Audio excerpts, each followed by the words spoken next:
میں اپنے پاگل دیور کو اپنے ساتھ سلاتی تھی، لیکن جب میں اٹھتی تو میری ٹانگیں بہت زیادہ درد کر رہی ہوتی تھیں۔ ایک رات میں نے نیند کا بہانہ کیا، میرے تو ہوش ہی اڑ گئے جب دیکھا کہ دیور نے میری ٹانگیں۔ میرا نام فرح ہے، میری عمر اس وقت 34 سال ہے۔ 26 سال کی عمر میں میری شادی اسد کے ساتھ ہوئی تھی۔ ہمارے گھر میں ٹوٹل 4 ہی لوگ ہوتے تھے: اسد، اس کا چھوٹا بھائی علی، میری ساس اور میں۔ ساس کو کینسر تھا جس کی وجہ سے ان کا انتقال ہو چکا تھا، اور میرا دیور علی دماغ سے پاگل تھا، اسے دنیا کی کوئی ہوش نہیں ہوتی تھی۔ میرے شوہر سعودی عرب میں کام کیا کرتے تھے تو وہ زیادہ تر وہیں پر رہتے تھے۔ 2 سال کے بعد 2 مہینے کی چھٹی کے لیے پاکستان آتے تھے اور پھر وہیں واپس چلے جاتے تھے، کیونکہ یہاں پر اس طرح کے حالات نہیں تھے کہ ہمارا گزر بسر ہو سکے۔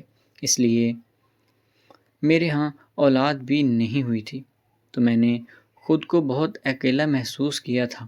اب شوہر کے جانے کے بعد دیور ہی میرے پاس ہوا کرتا تھا۔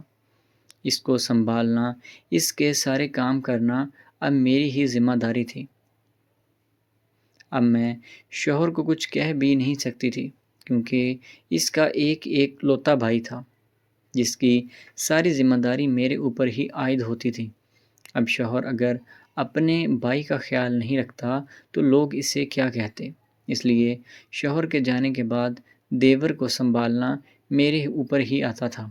میں دیور کا خیال رکھا کرتی تھی، جیسے میں نے آپ لوگوں کو پہلے بتایا کہ میرا دیور پاگل تھا، اس لیے وہ ساری رات جاگتا رہتا تھا، اور دن میں اس کو ہم باندھ کر رکھا کرتے تھے۔ اگر وہ کہیں گھر سے باہر نکل جاتا تو سارا دن گھر واپس نہیں آتا تھا۔ اس لیے پھر میں اکیلی عورت کیا کرتی؟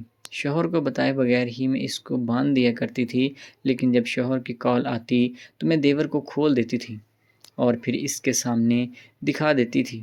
اسے دیکھنے کے بعد میرے شوہر بہت زیادہ خوش ہو جاتے تھے۔ اب میرا دیور کہیں خود کو نقصان نہ پہنچا لے، اس لیے زیادہ تر میں اس کو اپنے ساتھ ہی سلاتی تھی۔ میں جب اس کو اپنے ساتھ سلاتی تو میرے ذہن میں ایک ہی چیز ہوتی تھی کہ اگر اس نے کوئی ایسی ویسی حرکت کر دی تو میں کیا کروں گی؟ آخر ہے تو وہ مرد ہی نا۔ لیکن پھر میرے دل میں یہ خیال آتا تھا کہ یہ بیچارہ تو پاگل ہے، تو یہ کیا ہی کر لے گا۔ لیکن پچھلے کافی دنوں سے میں نے محسوس کیا تھا کہ جب بھی میں سو کر اٹھتی ہوں تو میری ٹانگوں میں شدید درد ہوتا ہے۔ میں بہت زیادہ پریشان رہنے لگی تھی کہ آخر کیا معاملہ ہے۔ سونے کے بعد تو انسان ٹھیک ہو جاتا ہے، لیکن یہاں پر تو معاملہ ہی الٹ چل رہا ہے۔ ہفتہ 10 دن تو یہی معاملہ چلتا رہا، پھر میں ڈاکٹر کے پاس چلی گئی۔ ڈاکٹر کو میں نے چیک اپ کروایا تو اس نے بتایا کہ آپ کو اتنی زیادہ محنت مشقت نہیں کرنی چاہیے۔ جب میں نے ڈاکٹر کی بات سنی تو میں بہت پریشان ہو گئی تھی کہ میں ایسا محنت مشقت والا کون سا کام کرتی ہوں جس سے مجھے اتنی زیادہ تھکاوٹ ہو جاتی ہے، کیونکہ میں تو صرف دیور کا ہی خیال رکھتی تھی۔ خیر میں نے اندر ہی اندر سوچ لیا تھا کہ ہو نہ ہو یہ کام میرے دیور کا ہی مجھے لگتا ہے۔ میں نے اب فیصلہ کر لیا تھا کہ اس کا میں پتہ لگا کر ہی رہوں گی۔ لیکن میں پچھلے کچھ دنوں سے یہ بھی محسوس کر رہی تھی کہ میرا دیور بھی پہلے سے کافی بہتر دکھائی دے رہا ہے، کہ جیسے وہ خوش رہنے لگا ہے۔ مجھے اس چیز سے بھی بڑی پریشانی ہو رہی تھی کہ آخر ایسا کیا ہوا ہے۔ مجھے دیور کی حرکات بھی کچھ محسوس دکھائی دے رہی تھیں، اس لیے میں نے فیصلہ کر لیا تھا کہ اب میں یہ پتہ لگا کر ہی رہوں گی۔ خیر میں نے سونے کا بہانہ کیا اور میں لیٹ گئی تھی۔ دیور کو جب یہ مکمل طور پر یقین ہو گیا تھا کہ میں سو گئی ہوں تو وہ اٹھا اور مجھے کچھ سنگھانے لگا۔ میں نے آنکھ چرا کر دیکھ لیا، اور جب میں نے اپنی سانس بند کر لی تو دیور کو جب یہ حوصلہ ہو گیا کہ میں بے ہوش ہو گئی ہوں تو وہ اپنا کام شروع کرنے لگا۔ اس نے مجھے بیڈ پر لٹا لیا اور اپنا سارا معاملہ کرنے لگا، کیونکہ جب میں نے دیور کو اس حالت میں دیکھا کہ یہ تو پاگل نہیں ہے، یہ تو صرف بہانہ کر رہا ہے، وہ تو بلکہ پورا مرد دکھائی دے رہا تھا، کیونکہ جب میں نے اس کے جسم کو دیکھا تو مجھے واضح معلوم ہو رہا تھا کہ یہ پاگل نہیں ہے، بلکہ جان بوجھ کر میرے سونے کے بہانے ناٹک کر رہا ہے۔ پھر میں لیٹی رہی اور مجھے جو پیاس تھی میں نے وہ بجھنے دی۔ دیور نے اپنا کام مکمل کیا اور میرے ساتھ لیٹ گیا۔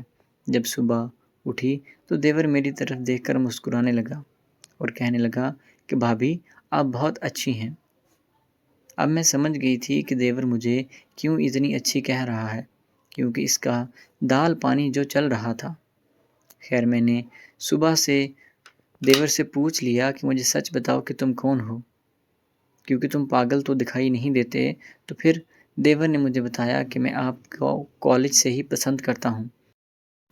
میرا نام علی نہیں عامر ہے۔ میں تم سے 2 کلاسیں پیچھے پڑھتا تھا۔ میں تمہیں بہت پسند کرتا تھا، لیکن میرے اندر بات کرنے کا حوصلہ نہیں تھا۔ اس لیے جب تمہاری شادی میرے بھائی سے طے ہو گئی تھی تو میرا تو دل ہی ٹوٹ گیا تھا۔ میں پاگل ہو گیا تھا، میرے دماغ پر گہرا اثر ہوا تھا۔ لیکن جب شادی ہو کر تم ہمارے گھر آ گئی تو میں نے اپنا علاج کروانا شروع کر دیا تھا۔ اب میرے پاس اور کوئی چارہ نہیں تھا، اس لیے میں تمہارے ساتھ سونا بھی چاہتا تھا، تو میں نے پاگل ہونے کا ناٹک کیا۔